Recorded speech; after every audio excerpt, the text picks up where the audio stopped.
Hi there, boys and girls. Are you ready for another story time today?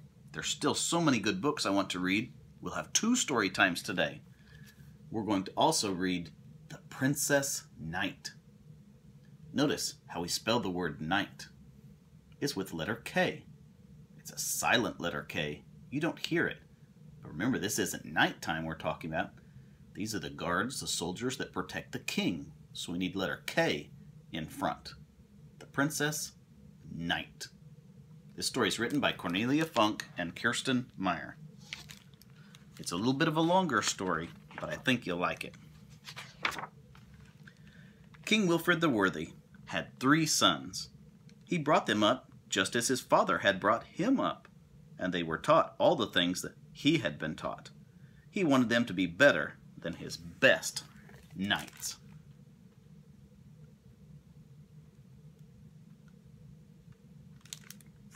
They learned riding and jousting, fighting with swords, and good table manners too. They learned how to stride around proudly, and how to shout very loudly.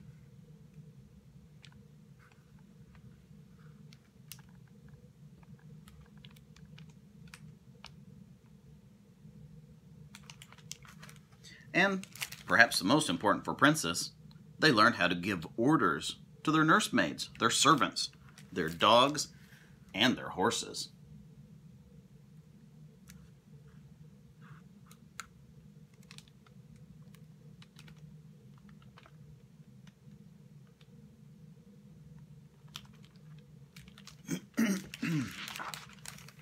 Then Queen Violetta had a daughter, but the queen died when the baby was born, so the little girl was called Violetta, just like her mother. No one would dare tell the king how to do anything, especially how to raise his little girl, so he decided to teach her the same lessons that he had taught his sons.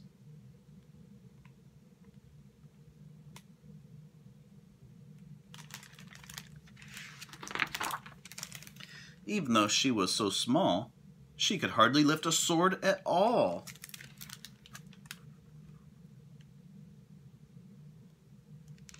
Her brothers teased her and called her names. Itsy bitsy little Vi, little girl that can't hurt a fly. And they would boast that they were so strong, even the most spirited horses would obey them.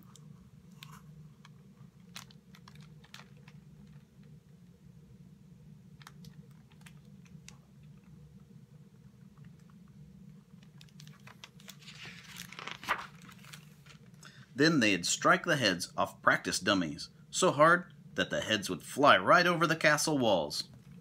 And they would laugh and laugh at their little sister as she struggled to mount a horse in her very heavy armor, as if it were the funniest thing they had ever seen. Look at them laughing as she tries to step up on the horse. Armor is too heavy for her. Should you laugh at someone else who's not as good as you? No, not very nice. Oh, Emma, said Violetta to her nursemaid one evening, while Emma was soothing the little girl's bruises. Excuse me. I'll never be as strong as my brothers. Not as strong, maybe, but you are 3 times as clever, said Emma sensibly. Why not ask your father to stop teaching you all this silly fighting and to let you learn something else instead? Embroidery, perhaps, or weaving, or playing the flute, something useful. But Violetta shook her head. No, no, no, she said. That would only make my brothers laugh louder. So Emma said no more, for she knew the princess was more determined than all the 3 princes put together. Excuse me. From that night on, Violetta slipped out of the castle in secret while the rose gardener's son kept watch for her. Violetta practiced in her own way without shouting, without using her spurs. See her sneaking out. practicing riding?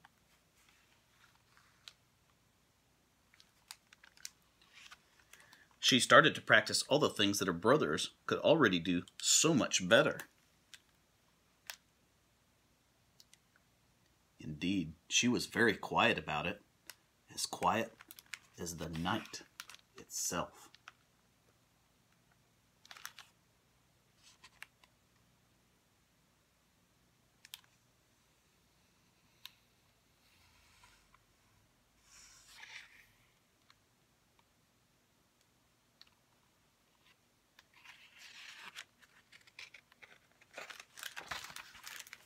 So, while her brothers grew as tall and as strong as King Wilfred's knights, Violetta, who stayed quite small, got better at fighting and riding every day, and her father's horses loved to carry her on their backs.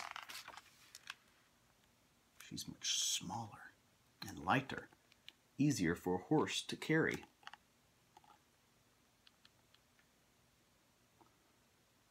See how much faster she is? She can duck and get out of the way. Violetta became so nimble and quick that when her 3 brothers practiced jousting with her, their spears and swords just hit empty air, and the princess soon stopped laughing at her, and they stopped calling her Itsy Bitsy Little Vi.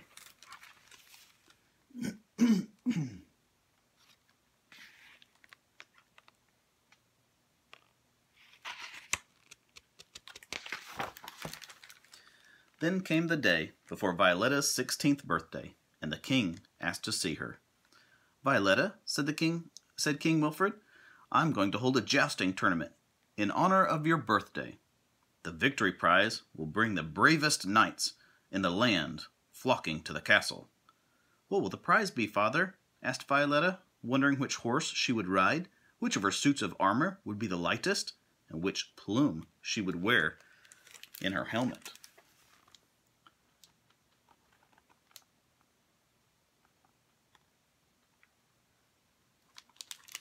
"The prize," said King Wilfred, "will be your hand in marriage.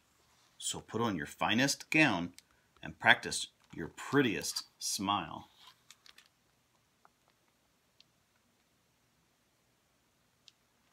There's going to be a tournament, and all the knights are going to practice fighting. The winner gets to marry Violetta. Violetta turned as red as the roses beside the castle moat. "What?" she cried. "You want me to marry some dimwit in a tin suit? Just look at your own knights. They whip their horses, and they can't even write their own names." Her father was so angry that he locked Violetta up in the castle tower all by herself.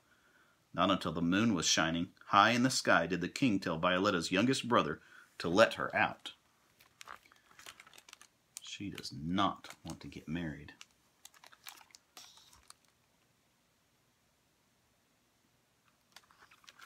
"Stop crying, little sister," said Violetta's brother. "I'll make sure to win the tournament myself. You certainly can't marry me." But Violetta shook her head and wiped her eyes on the hem of her dress. "Thank you," she said, "but I think I'd better just see to it myself." The next day, the field behind the castle was crowded with knights who had come to fight in the tournament. King Wilfred sat down to watch. Little did he know that it wasn't Violetta who sat beside him. It was her nursemaid, Emma. She wore Violetta's best dress and a veil to cover her face. The real Violetta had put on her blackest armor and saddled her favorite horse. She rode into the arena with the other knights and gave her title as Sir No Name. Can you find Violetta in the black armor? Do you see her? Everyone thinks she's sitting up here by the king, but that's not her.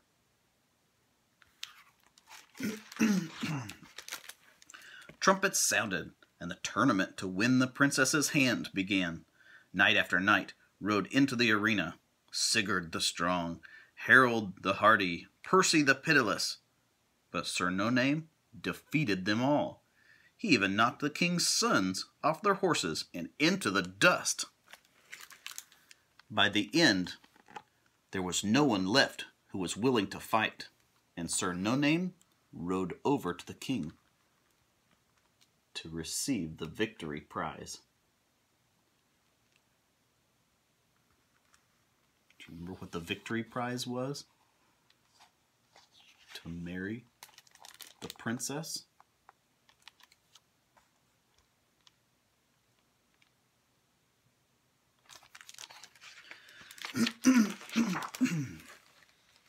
Where do you come from, Sir No Name? Asked the king. You have brought honor to your family, and my daughter should think herself lucky to take your hand in marriage. Oh, I don't think so, Sir No Name replied, raising his helmet. Hello, father, said Violetta. What's the prize for a princess knight? And for the first time in his life, her father, the king, was speechless. He didn't know it was the princess. Remember, she had been practicing at night to get better. Violetta turned to the defeated knights, sitting battered and bruised on their horses. Very well, she said. I shall choose my own prize.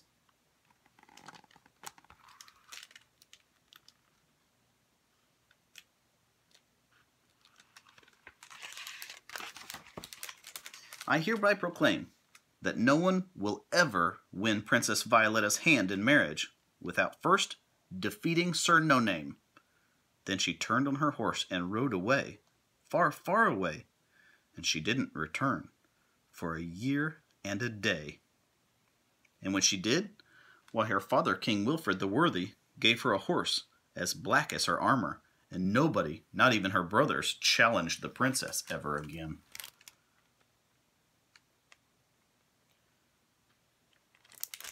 She left for a whole year. And who did she marry?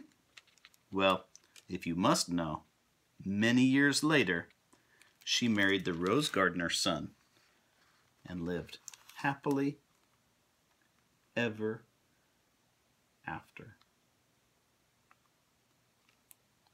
The end.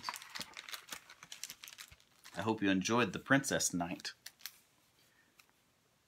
It's a great story about working hard to get better at things. And remember, girls can do things too. Hope you enjoyed the story. We'll see you tomorrow. Bye-bye.